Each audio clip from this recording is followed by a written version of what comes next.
Անհոգ ուիկենդից հետո անհանգիստ հարցերի քննարկում, առաջին ալիքի առաջին տաղավարը, բարդ խնդիրների լուծման լավագույն հարթակն է։ Բարի երեկո, ես Տիգրան Դանիելյանն եմ։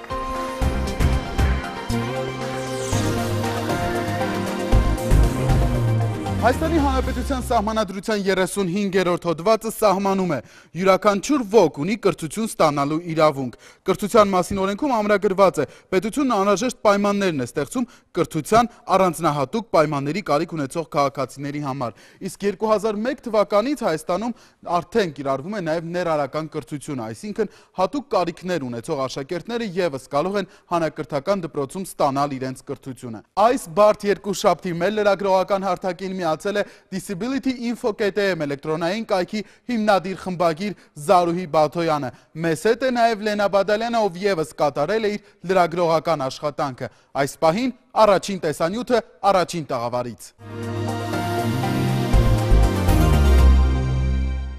2001 թվականին ներառական կրթության մուտքը Հայաստան համարվեց արտառոց։ Նախաձեռնությունը հույսի կամուրջ հասարակական կազմակերպությանն էր։ Տերենիկ Դեմիրճյանի անվան դպրոցը առաջինն էր, որտեղ ծրագիրը փորձարկվեց։ Փորձը փորձանք չդարձավ ու արդեն 2003 թվականին 5 դպրոց դարձան ներառական։ 2005 թվականին էլ ընդունվեց կրթության առանձնահատուկ պայմանների կարիք ունեցող անձանց կրթության մասին օրենքը եւ ներառական կրթությունը ընդգրկվեց կրթության զարգացման պետական ծրագրի մեջ։ Ըստ օրենքի 6-րդ հոդվածի 3-րդ կետի կրթության առանձնահատուկ պայմանների կարիք ունեցող անձինք ուսումնառության ընթացքում իրավունք ունեն օգտվելու հանրակրթական եւ մասնագիտական ուսումնական հաստատություններում սովորողների օրենսդրությամբ սահմանված իրավունքներից եւ պարտականություններից, ինչպես նաեւ հաշմանդամության դեպքում օգտվելու օրենքով սահմանված արտոնություններից։ Այժմ ներառական կրթություն իրականացնող 201 դպրոցում սովորում է կրթության առանձնահատուկ պայմանների կարիք ունեցող մոտ 3000 երեխա։ Պետական բյուջետային նպատակային ֆինանսավորման շրջանակում տարեկան յուրաքանչյուր երեխայի համար հատկացվում է մոտ 500,000 դրամ։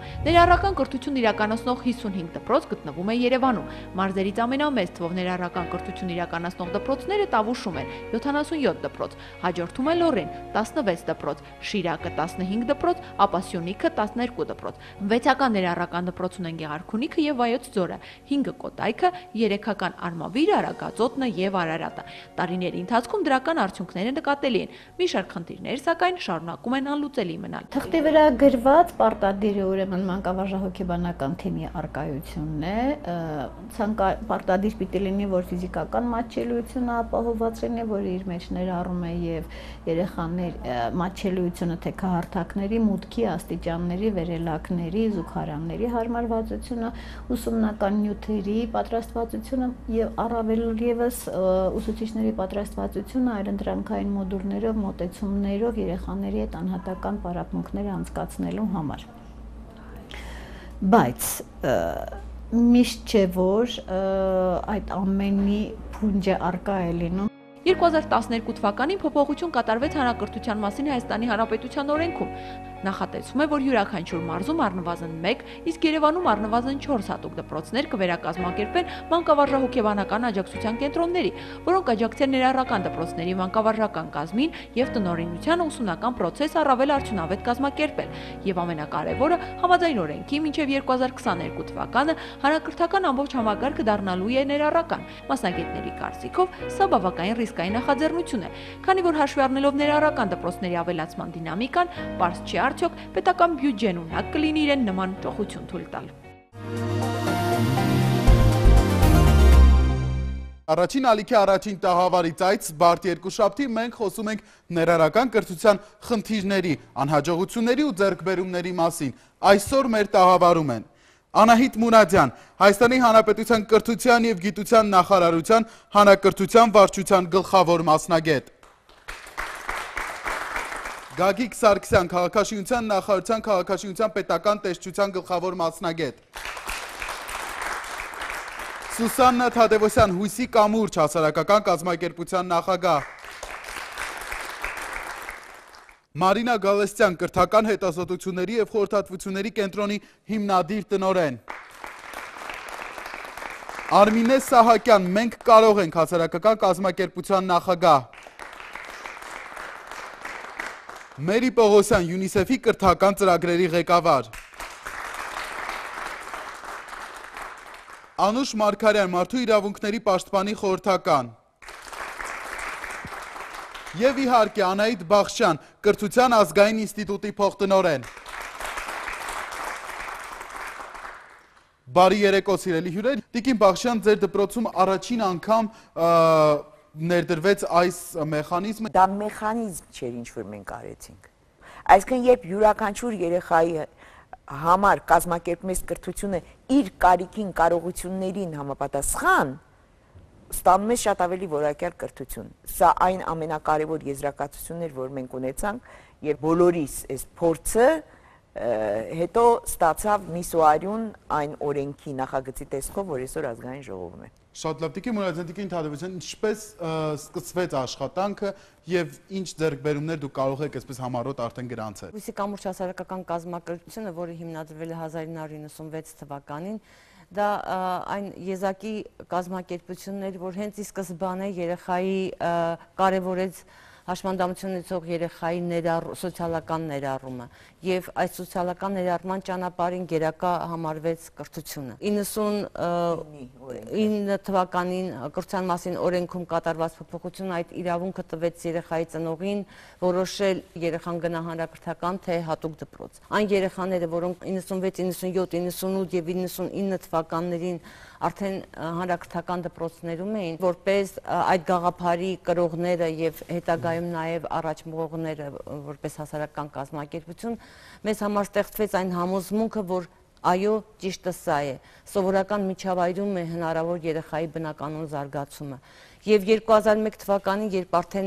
կրթության եւ գիտության նախարարության եւ Երևանի թիվ 27 դպրոցի այդ առաջին փորձարկումը սկսվում էր հենց այդ տեսլականով։ Մենք մեր աչքի առջև արդեն ունեինք հաջողված պատմություններ։ Տիկին Մուրադյան, խոսենք տեսլականի ձեր պատկերացումների եւ իրականացման մասին նախարարության կողմից։ 96 թվականին Հայաստանի Հանրապետությունում ամրագրվեց, որ յուրաքանչյուր երեխա ունի կրթության իրավունք։ 99 թվականին ընդունված կրթության մասին օրենքը հայտարարեց, որ ցանկացած երեխա, այդ թվում կրթության առանձնահատուկ պայմանների կարիք ունեցող երեխայի ծնողը կարող է իր երեխայի համար ընտրել հանրակրթական ուսումնական հաստատությունը։ Եվ ինչպես ամբողջ աշխարհում շատ ակտիվացավ հաշմանդամություն ունեցող երեխաների ծնողական շարժումը, ովքեր պահանջում էին, որ իրենց հաշմանդամություն ունեցող երեխաները հաճախեն հանրակրթական դպրոցներ։ Եվ այս բոլոր փորձնական ծրագրերը կարծես թե եկան իրականացնելու օրենքները Հայաստանի Հանրապետության։ Տեսլականը 99 թվականին ամրագրվեց կրթության մասին օրենքով, բայց ամեն ինչ շատ անհասկանալի էր։ Իրավունքը կար, իսկ իրավունքի իրականացումը չկար, եւ հասարակական կազմակերպությունը օգնեց, որ մենք, ճիշտ ասած, ես կողմ եմ մեխանիզմ բառին, Տիկին Բախշյան, չնայած դուք դժգոհ, որպեսզի մենք հասկանանք, թե ինչ քայլերով իրականացնենք, ինչպես հաշմանդամություն ունեցող երեխային մենք տեսնենք հանրակրթական դպրոցում։ Եվ փորձնական ծրագիրը մեզ ցույց տվեց, որ լրացուցիչ մենք մեխանիզմների կարիք ունենք այդուհանդերձ, եւ այդ մեխանիզմներից մեկն էլ կրթության առանձնահատուկ պայմանների կարիք ունեցող անձանց կրթության մասին օրենքն էր, որ ավելի ամրագրեց, ինչ ասել է ներառական կրթություն։ Արմինե, խոսենք դուք նաև այն կազմակերպություն եք, որը օգնում, սատարում եւ քաջալերում է մարդկանց, որպեսզի իրենց երեխաներին տանեն հենց դպրոցներ այն երեխաներին, ովքեր ունեն կրթության հատուկ կարիքներ։ Երբ իմացա, որ երեխաս հաշմանդամություն ունի, մի շատ, չգիտեմ, անհասկանալի փուլ սկսվեց ինձ մոտ, ինչպես եւ ինձ թվում է ծնողների մեծ մասը չէի ուզում հավատալ այդ փաստին։ Տղայիս կրթությունը ես միայն տեսա իրական հույսի կամուրջի շնորհիվ, այդտեղ ինքս լցվեցի հույսով եւ հիմա քանի որ մեր կազմակերպությունը ծնողներ են եւ երիտասարդներ, ովքեր ունեն հաշմանդամություն եւ հաշմանդամություն ունեցող երեխաներ, ես ինքս իմ փորձով ու շատ մայրիկներ փորձում ենք մյուս մեր մայրիկներին ողջևորել եւ դրթել նրանց, որպեսզի նրանց երեխաները սովորեն հանրակրթական դպրոցներում եւ իրենք տեղ լինեն իրենց կրթական իրավունքին։ Տեսնենք, թե ինչպիսի խնդիրներ ունեն հանրակրթական դպրոցներում եւ արդյոք դպրոցները մատչելի են հատուկ կարիքներ ունեցող երեխաների համար։ Մեր հաջորդ տեսանյութը, որը պատրաստել է Զարուհի Բաթոյանը։ Տարեկան մոտ 500,000 դրամ ներառական կարգավիճակ ստացած յուրաքանչյուր դպրոցի յուրաքանչյուր աշակերտի համար, ով կրթության առանձնահատուկ պայմանի կարիք ունի։ Իսկ թե ինչպես է ստեղծվում այդ պայմանը, պատմում են երեխաների ծնողները։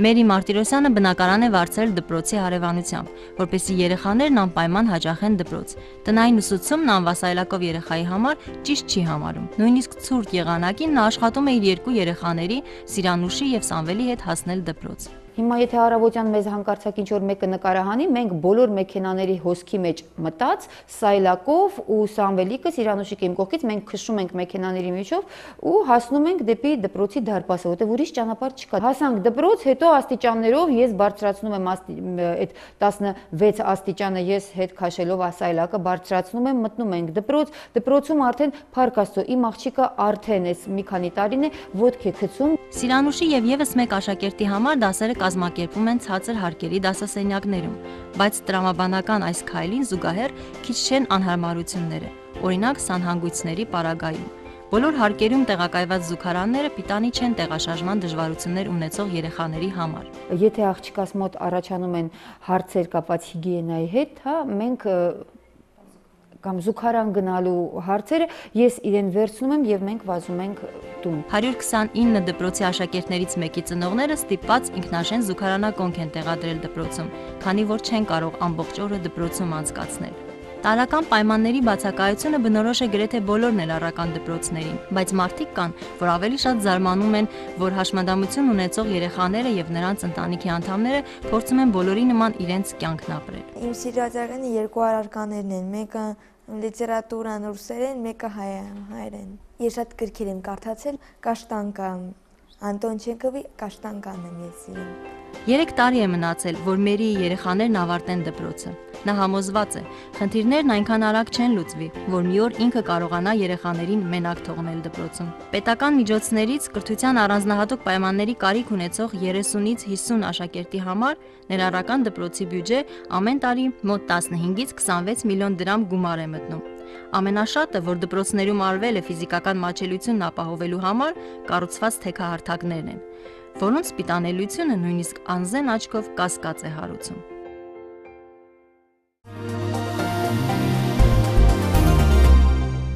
Զարի, դու երկար տարիների փորձ ունես հենց այս ոլորտը լուսաբանելու, ինչ խնդիրներ կան որպես լրագրող, ինչ ես բացահայտել։ Անկեղծ ասած որևէ նոր բան որպես լրագրող եւ որպես մարդ ով ունի հաշմանդամություն եւ ֆիզիկական դժվարությունների պատճառով, հա, նաեւ այդ դպրոց գնալու հնարավորությունը չունեցել, ես նոր բան չեմ բացահայտել։ Պարզապես այս դեպքում շատ կարեւոր է այն խնդիրը, թե ինչպես են դպրոցները տնօրինում այն բյուջեն, որը նրանց տրամադրվում է պետական միջոցներից, հենց կրթության առանձնահատուկ կարիքներ ունեցող երեխաների համար։ Եվ ես կուզեի հարցս ուղղել հատկապես կրթության եւ գիտության նախարարությանը, Տիկին Մուրադյան, կարող են արդյոք դպրոցներն ինքնուրույն որոշում կայացնել, թե երեխայի համար տրամադրվող գումարը ինչ հասցեով ուղղել եւ ինչպես բաշխել այդ բյուջեն։ Եվ որքանով է տարբերվում այդ գումարը այն գումարից, որ ստանում են իրենք այն աշակերտների համար, ովքեր չունեն հատուկ կարիքներ։ Կրթության առանձնահատուկ պայմանների կարիք ունեցող երեխայի համար պետական բյուջեից հատկացվում է շուրջ 5 անգամ ավելի գումար, քան կրթության առանձնահատուկ պայմանների կարիք չունեցող երեխայի։ Դպրոցները պետական ոչ առևտրային կազմակերպություններ են եւ ստանում են մի տողով ֆինանսավորում։ Կրթության առանձնահատուկ պայմանների կարիք ունեցող երեխայի բյուջեն ձևավորվում է մի փոքր այլ սկզբունքով, քան կարիք չունեցող երեխայի բյուջեն։ Նորմալ մեխանիզմ։ Այդ բյուջեում կա գրված, թե որքան գումար է հատկացում այն երեխաներին, ովքեր ունեն կրթության հատուկ կարիքներ։ Այո։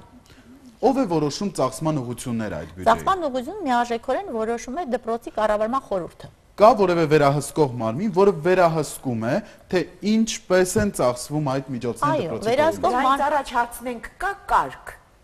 կարգ իրավական փաստաթուղթ, որը դպրոցի տնօրենի համար ուղեցույց լինի, թե ինչպես այդ գումարը ծախսել, ինչ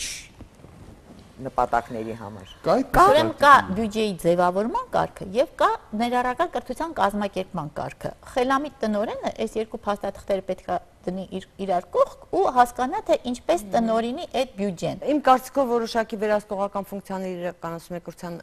պետական տեսչությունը, մասնավորապես, այո, ինքը ֆինանսները չի ստուգում, ես նկատի ունեի գոնե մասնագետների առկայությունը համապատասխանում են թե ոչ։ Ես մի քիչ այլ տեսանկյունից կուզենայի հարցին մոտենալ, որովհետև ֆիզիկական մատչելիությունը, այնուհետև կան շատ այլ մատչելիությունների հավասար պայմանների ստեղծման հարցերը դպրոցներում։ Արդյոք մենք այս բոլորի լուծումները ու պատասխանները ուզում ենք տեսնել միայն ու միայն այդ ֆինանսական կարգի մեջ, որը տրվել է բարձրացված չափականակ երեխայի կրթության կազմակերպման համար, թե մենք ուզում ենք մի քիչ ավելի այլ հայացքներ տել, իսկ այդ հայացքի անվանումն է ներառական հայացք եւ տեսնել խնդիրը ավելի համակարգային։ Խոսելով դպրոցների հարմարավետության մասին, մատչելիության եւ հասանելիության մասին, իհարկե դժվար է հարմարեցնել հատկապես հին շենքերն ու դպրոցները, բայց հարցը սուղում եմ քաղաքաշինության նախարարության ներկայացուցիչին պարոն Սարգսյան։ Այսօր բազմաթիվ նոր դպրոցներ են կառուցվում, վերջերս Կապանի թիվ 2 դպրոցը, Գյումրիում նոր դպրոց, ամբողջությամբ նոր կառուցված հրաշալի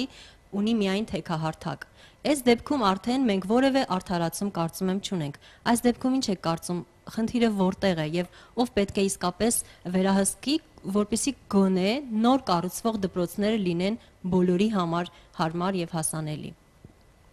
Քաղաքաշինության նախարարության քաղաքաշինական պետական տեսչությունը իրականացնում է վերահսկողություն նախագծի կատարման որակի վրա, այսինքն որպեսզի շենքերը, որոնք կառուցվում են նախագծով լինեն, եւ երկրորդը որպեսզի կատարվեն նորմերը։ Քաղաքաշինության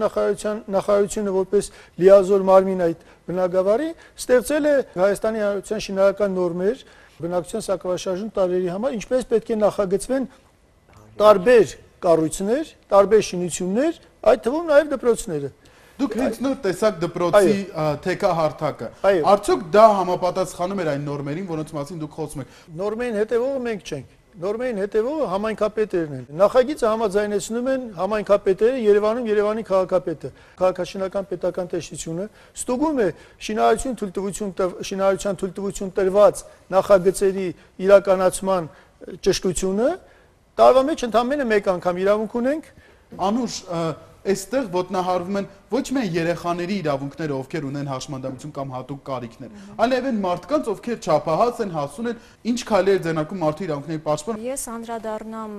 մասնավորապես, որպես օրինակ Զարուհու կողմից վկայակոչված այդ Կապանի թիվ 2 դպրոցին, որը որ վերջերս է կառուցվել եւ շինարարական աշխատանքները դեռ շարունակվում են, եւ Իմանալով այդ խնդրի մասին, Պաշտպանի աշխատակազմը համապատասխան գրագրություն էր սկսել լիազոր մարմինների հետ, դա Կապանի քաղաքապետարանն է, ինչպես նաև քաղաքաշինության նախարարությունը, որովհետև մենք նախ եւ առաջ ուզում ենք հասկանալ, արդյոք այն ճարտարապետահատակագծային առաջադրանքը, որը տրվում է կառուցողապատողին, պարունակում է իր մեջ հաշմանդամություն ունեցող անձանց համար համապատասխան տող, որ ենթադրում է, որ այն շենքը, որը կառուցվում է, պետք է համապատասխանի սակավաշարժուն խմբերի կարիքներին։ Եվ այդ առաջադրանքը մենք ստացել ենք, այնտեղ իսկապես նման տող կար։ Մեզ հաղորդեցին եւ քաղաքաշինության նախարարությունից եւ քաղաքապետարանից, որ իրենք դեռ կառուցման աշխատանքները շարունակվում են եւ իրենք հետամուտ կլինեն, որպեսզի այդ ներքին հարդարանքի կապակցությամբ, որպեսզի սանհանգույցներ, այդ սանիտարը հիգիենիկ սենքերը եւ այլն հարմարեցվեն հաշմանդամություն ունեցող երեխաների կարիքներին եւ մենք էլ ենք հետամուտ լինելու, որպեսզի իրականում իրենց ասվածը կյանքի կոչվի։ Ես առաջարկում եմ դիտել մեր հաջորդ տեսանյութը եւ վերադառնալ տաղավար ու շարունակել քննարկումը։ Ես սիրում եմ մաթեմատիկա եւ մենք սիրում եմ մայրենի եւ կերպարվեստ եւ տեխնոլոգիա։ Ես ուզում եմ դառնալ նկարիչ։ Ինչ ես ուզում նկարիչ դառնաս։ Նատյուրմորտ, կենդանիներ, ձկներ, մեկ էլ շորեր նկարեմ եւ մարդկանց նկարեմ։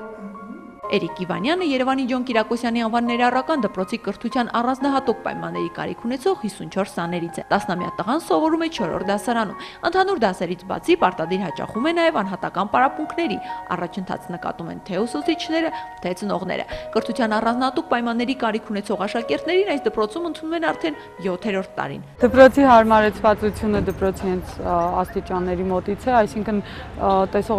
տեսողության կարիք ունեցող երեխաների համար գծված են դեղին գույնով գծերը, որպեսզի կարողանան տեսնել աստիճանների սկիզբը եւ վերջ։ Հաջորդ թիվը արդեն կառուցված է թեքահարթակ, որը գտնվում է հատվածում հենաշարժական խնդիրներ ունեցող երեխաների համար։ Բարձրանում են արդեն դպրոց։ Ներսում սակայն թեքահարթակներ չկան, շենքային պայմանները թույլ չեն տալիս։ Հենաշարժողական խնդիրներ ունեցող մեկ աշակերտի դասարանն էլ տեղափոխել են առաջին հարկ։ Այժմ էլ բանակցում է, որ գոնե այդ հարկում շարժական թեքահարթակ ունենան։ Նյութատեխնիկական հագեցվածությունը դպրոցում եւս բավարար չէ։ Մեծ սեր, նվիրվածություն ու մասնագիտական հմտություններ, կրթության առանձնահատուկ պայմանների կարիք ունեցող աշակերտների հետ աշխատող ուսուցիչների առջև դրված հիմնական պայմաններն են։ Ասում են, պայմանները նույնիսկ գերակատարվում են, պարզապես նվիրալները դպրոցում քիչ են։ Դպրոցում ունենք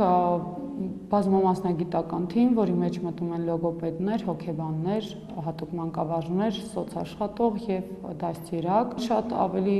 մեծ արդյունքներ կունենայինք, եթե ավելի շատ մասնագետներ լինելու։ Ըստ չափորոշչի 18 երեխայի, 15-ից 18 երեխային մեկ մասնագետ է հասնում, սակայն դա ընդամենը թղթի վրա գրված տարբերակով։ Սրանք խնդիրներ են, որոնք դպրոցը սեփական ուժերով լուծել չի կարող։ Մնացած բարդություններն էլ ուղղակի չեն բարձրաձայնում, դեռ ինքնուրույն գլուխ են հանում։ Արարատ քաղաքի Պարույր Սևակի անվան դպրոցը մարզի 3 ներառական կրթօջախներից մեկն է։ Ներառական կրթությունը իրականացնում արդեն 3-րդ տարին եւ այսօր իր հարկի տակ է համախմբում կրթության առանձնահատուկ պայմանների կարիք ունեցող 15 աշակերտի։ Դպրոցում թեքահարթակ կարելի է տեսնել միայն շենքի մուտքի մոտ, ինչպես եւ շատ դպրոցներում այստեղ նույնպես հնաշարժողական խնդիրներ ունեցող 2 երեխաների դասարաններն առաջին հարկում են։ Դպրոցը ունի նաեւ դիդակտիկ նյութերի պակաս։ Տնօրենի խոսքով իրենք անգամ չգիտեն, թե որտեղից կարելի է դրանք ձեռք բերել։ Սնունդով ապահովելու հարցում եւս բարդությունների են հանդիպում։ Լիարժեք ճաշարան, որպես այդպեսին չունենք։ 4 սնունդ են կազմակերպում, ես արդեն դիմում եմ ներկայացրել մեր մարզպետարան։ Կարծում եմ ընթաց կտրվի, մենք հնարավորություն ունենք եւ դպրոցի բյուջեի եւ նաեւ կօգնեն կարծում եմ մեզ։ Թե տարիների ընթացքում ինչ ձեռքբերումներ են ունեցել երեխաները, ամենից լավ գիտեն ծնողները, գոհեն արդյունքներից, դժգոհ անհարմարություններից։ Արարատ քաղաքի ծայրամասերից ու մարզի տարբեր համայնքներից եկող ծնողների համար առաջնահերթ է տրանսպորտի խնդիրը եւ հատկապես ձմեռվա բուքին ու սառնամանիքին դպրոցի ճամփան դժվար է ու երկար շատերի համար։ Ես հիմա գալիս եմ հեծանիվով, ճիշտ է, սայլակի համար արդեն խոսք կա, որ պիտի լինի, բայց դե ամեն դեպքում ձմեռը դժվար է թեկուզ սայլակով, տրանսպորտի խնդիրն է, որ բարդ է։ Կուզենային գոնե 2 ամիսը, ձմեռվա 2 ամիսը, ասենք է տրանսպորտի խնդիրը լուծվի։ Կրթության առանձնահատուկ պայմանների կարիք ունեցող երեխաներին տրանսպորտով ապահովելու համար դպրոցի տնօրենը դիմել է մարզպետարանին։ Խոստումը արդեն կա։ Հիմա էլ բոլորը հույսով լեցուն անհամբեր սպասում են, որ այն ամանորյա հրաշքից շուտ իրականանա։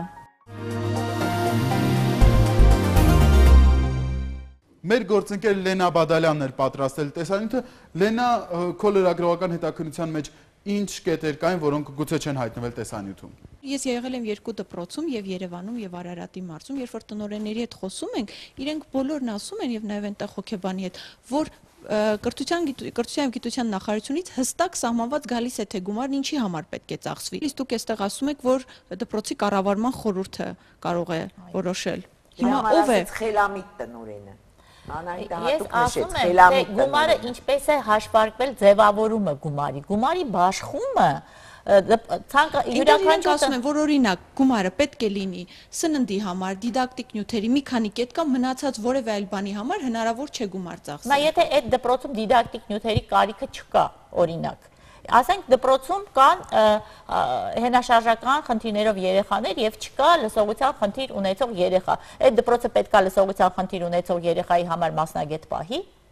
Ես հակառակածն եմ տալիս, որ տրամաբանություն պետք է լինի այն ամբողջ կառուցվածքի մեջ, որ տնօրենը ներկայացնում է, այն հաստիկացուցակը, որ տնօրենը ներկայացնում է կառավարման լիազոր մարմնի հաստատմանը, պետք է հիմնավորված տրամաբանական հիմք ունենա։ Երկար տարիներ UNICEF-ը հետևել է ներառական կրթության գործընթացին եւ ինչ եք նկատել այս ընթացքում։ Երբ ներառական կրթությունը նոր էր սկսել Հայաստանում, դպրոց մոդելը ընդունվեց որպես սկիզբ, որպեսզի գրանցվեն առաջին հաջողությունները, որպեսզի մարդիկ սովորեն, հասկանան, վերաբերմունքը փոփոխվի եւ արդեն ավելի քան 10 տարի, 15 տարի անց պարզ է դառնում, որ ներառական կրթությունը ունի բազմաթիվ հաջողության պատմություններ եւ այդ առաջին սառույցը կոտրվել է։ Այլևս դպրոց առ դպրոց մոդելը իրեն չի արդարացնի եւ հատկապես գյուղական համայնքներում սա մեծ խնդիր է։ Երեխան, որը ապրում է գյուղում, որը ունի ներառական դպրոց, ստիպված է գնալ կամ հատուկ դպրոց կամ չհաճախել։ Մենք գիտենք, որ շուրջ 18%-ը հաշմանդամություն ունեցող երեխաների դպրոց չի հաճախում։ Որպեսզի բոլոր երեխաների իրավունքները պաշտպանվեն եւ ավելի բարձրանա ներառական կրթության արդյունավետությունը, Կրթության եւ գիտության նախարարությունը նախաձեռնեց այդ օրենսդրական փոփոխությունները, որպեսզի մարզ առ մարզ բոլոր դպրոցները դառնան ներառական։ Երբ որ ունենք ներառական դպրոց, կարող են լինել մեկ դպրոցում շատ երեխաների կուտակումներ։ Այսինքն սա նույնպես խնդիր է, երբ դպրոցի տնօրենը ունենում է 20 հոգանոց առաջին դասարան եւ 7-8 երեխա, ովքեր ունեն առանձնահատուկ պայմանների կարիք։ Այսինքն ավելի արդյունավետ է կրթության կազմակերպման տեսանկյունից, որպեսզի յուրաքանչյուր երեխա գնա իրեն ամենամոտ դպրոցը։ Այդ դեպքում տրանսպորտի խնդիրը ավելի կհեշտանա եւ ծնողի համար ավելի մատչելի կլինի դպրոցը։ Այդ առումով դպրոց առ դպրոց մոդելը արդեն իրեն սպառել է եւ Հայաստանի կառավարությունը որոշիչ քայլ է կատարում մարզ առ մարզ համընդհանուր ներառում իրականացնելու։ Կա եւս մեկ խնդիր, դա մասնագետների վերապատրաստման խնդիրն է։ Վերապատրաստումների մասին ես կարծում եմ լավագույնս կարող ենք ներկայացնել մեր տեսանյութում, որը պատրաստել է նորից Զարուհի Բաթոյանը եւ խնդրեմ ուշադրություն էկրանին։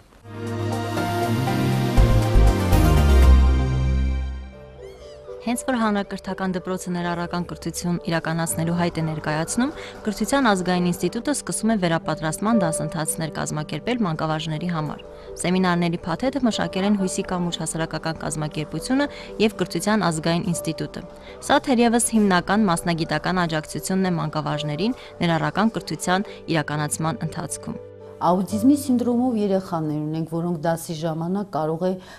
անկանխատեսելի արարքներ կատարեն, ինչպես վերաբերվի ուսուցչուհին։ Ես կցանկանայի, որ ծնողը չնստեր այդպիսի երեխայի կողքը, այլ մասնագետը։ Ներառական կրթության համակարգի հեղինակները հարցի լուծումը տեսել են վերապատրաստող ուսուցիչներ պատրաստելու մեջ։ Նախ վերապատրաստվում են մասնագետները, ապա ձեռք բերած գիտելիքներն ու փորձը փոխանցում դպրոցի մյուս գործընկերներին։ Սակայն այս մեթոդն ու պրակտիկան այսօր չեն բավարարում ոչ առաջիններին եւ ոչ էլ առավել եւս վերջիններիս, ովքեր շատ հաճախ հավատացած են, որ կրթության առանձնահատուկ պայմանի կարիք ունեցող երեխայի կրթությունը հիմնականում հատուկ մանկավարժի խնդիրն է։ Կրթական process-ը դա զարգացման process է, նման երեխաների հետ աշխատանքը ամեն անգամ մի նոր երեխայի հետ մենք նորովի ենք սկսում, որտեղ նրանք ունեն տարբեր խնդիրներ։ Ներառական կրթության համակարգի ներդրումն անշուշտ կարևոր է, սակայն այս բարեփոխումը հաջողելու համար պակաս կարևոր չէ նաև համապատասխան մասնագետների առկայությունը եւ վերապատրաստումը։ Իսկ դա էլ արդեն կախված է պետական ու հասարակական կառույցների համագործակցությունից։ Մինչ այդ բոլոր բացերն ուսուցիչները լրացնում են մեկ սկզբունքով. պետք է պարզապես սիրել եւ ընդունել երեխաներին։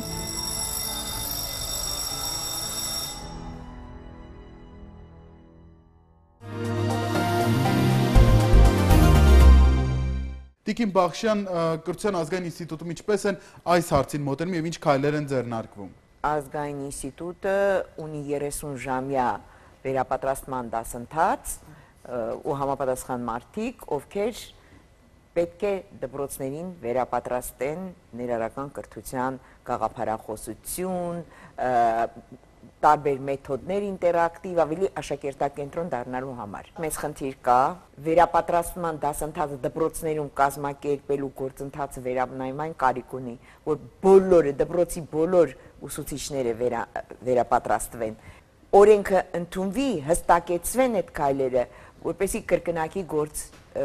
չարվի։ Տիկին Թադևոսյան, Հույսի կամուրջը նոր քայլեր ձեռնարկում է, որպեսզի կրկին օգնի վերապատրաստման դաշտում։ Անշուշտ ՄԱԿ-ի մանկական հիմնադրամի հետ մենք արդեն իրականացրել ենք մեկ վերապատրաստում Գորիսի եւ Սիսիանի տարածաշրջանների դպրոցների համար։ Արդեն սկսված է, կարելի է ասել, Երևանի թվով 44 ներառական կրթություն իրականացնող դպրոցների համար եւ առաջիկա 5 տարիների ընթացքում շուրջ 625 դպրոց կանցնեն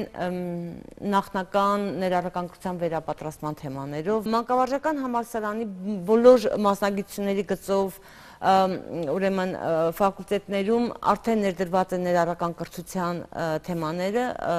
դասընթացները, որով պարտադիր ապագա ցանկացած ուսուցիչ այդ գաղափարախոսությանն արդեն ծանոթանալու է։ Բավականին երկար ժամանակ է, որ պարբերական վերապատրաստումները արվում են հասարակական կազմակերպությունների, միջազգային նվիրատվությունների օգնությամբ։ Կային, ինչպես նշվեց, անում է, երբ որ դպրոցը ներառական հայտ է ներկայացնում, սակայն դա բավական չէ եւ Բայց արդյոք մեր պետությունը կարող է այդ ֆինանսական բեռի տակ մտնել։ Ես ավելին ասեմ, մեր պետությունը այսօր այդ նախատեստացիոն վերապատրաստումն էլ չի ֆինանսավորում։ Իսկ ով է ֆինանսավորում։ Կրթության ազգային ինստիտուտը իր հզորությամբ ինչ գումար որ բյուջեին ստացվում է, այդ գումարով ասում են դուք պարտավոր եք։ Կրթության ազգային ինստիտուտին նաև պետություն է ֆինանսավորում։ Կրթության ազգային ինստիտուտը պետական բյուջեի վերապատրաստումների համար վերապատրաստումների ստանում։ Կրթության ազգային ինստիտուտը այլ քաղաքականություններ ունի, այլ գործընթաց իր կանոնադրությամբ վերապատրաստումը ըստ հանրակրթության մասին օրենքի վերապատրաստման գումարը յուրաքանչյուր դպրոց ամեն տարի ուսուցիչների 20%-ի չափով պիտի վերապատրաստման գումար ստանա։ Ուսուցչի վերապատրաստում, այդ չի նշանակում առարկայական ուսուցիչը միայն պետք է այդ առարկայի մաթեմատիկայի նորամուծությունները սովորի։ Ուսուցչի վերապատրաստում նշանակում է մեթոդ յուրաքանչյուր երեխայի համար։ Եւ այն փաթեթները, որ մենք ունենք առարկայական ուսուցիչների վերապատրաստման, իրենց մեջ բաղադրիչ ունեն ներառման հետ կապված։ Անայդ համենայն դեպս պահանջի մեջ կա դա, վերապատրաստման պահանջի մեջ կա։ Ով է իրականացնում պահանջը։ Կրթության ազգային ինստիտուտը չի կարող տենց լինել ներառական կրթության վերապատրաստում, դա կրթության որակի վերապատրաստում է։ Երբ որ մենք ասում ենք ներառական կրթություն, կգա ժամանակ մենք այդ ներառական բառից պիտի հրաժարվենք։ Մենք պետք է խոսենք համընդհանուր մատչելի կրթության մասին։ Ոչ թե մենք պետք է ներառական բառից ի վերջո հրաժարվենք, այլ ի վերջո հասկանանք ինչ ասել է ներառականություն եւ ինչու ենք ասում, որ դա կրթություն է բոլորի համար։ Եվ եթե ուսուցիչը վերապատրաստվում է, թե ինչպես պետք է, ինչպիսի մեթոդներով պետք է ուրեմն կազմակերպի դասընթացը, ներառյալ եթե դասարան ցանկացած կարիքի երեխայի համար եւ մենք ասում ենք երեխակենտրոն մեթոդներ, բայց նույնիսկ այդ մեթոդի մեջ չենք տեսնում կրթության առանձնահատուկ պայմանների կարիք ունեցող երեխաներին։ Իմ ասածը հետեւյալն է. վերապատրաստումը իր էության մեջ, իր ամբողջ կազմակերպման process-ի մեջ պետքա դառնա ներառական, որ խթանի կրթությունը բոլորի համար։ Այս բան խոսքը փոխանցենք նաև Մարինային, ով հետազոտություն է կատարել եւ կամփոփենք զրույցը, խնդրեմ, շատ հակիրճ։ 2013 թվականին 34 ներառական դպրոցներում իրականացվել է հետազոտություն, որի շրջանակներում պարզվել են բազմաթիվ խնդիրներ, ձեռքբերումներ։ Ես կավելացեմ այն, ինչ որ ուղղակի չհնչեց, բացի վերապատրաստումներից մենք զրուցել ենք մոտ 600 ուսուցիչների հետ, այսօր ուսուցիչներն ունեն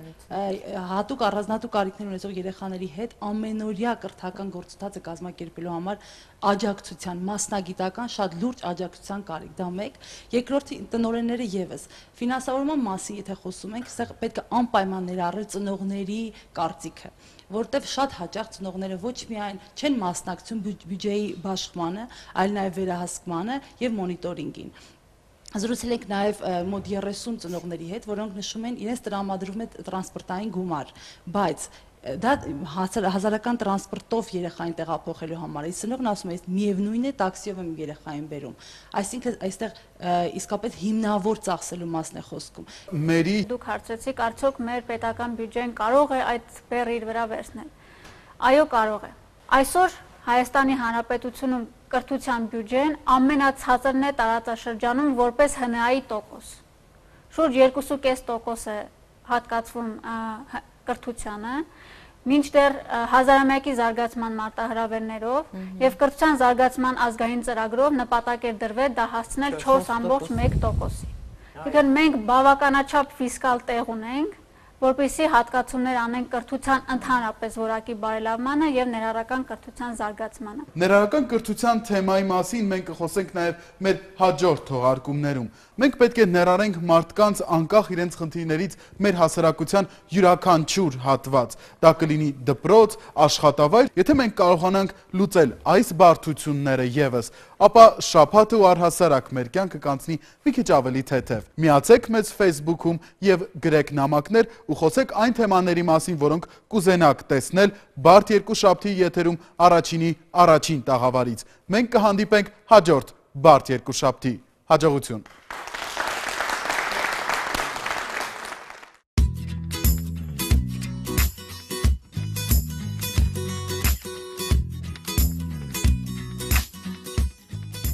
Ընկերներս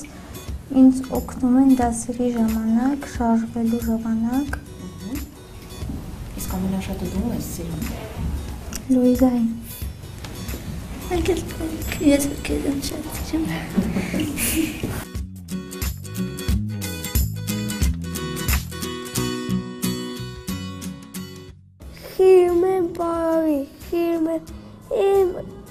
Kakiri, Elate, Ilogopeki, Kakaka Bola, Shakera Gishiu, Bola Kaka, Herakim, Erekale,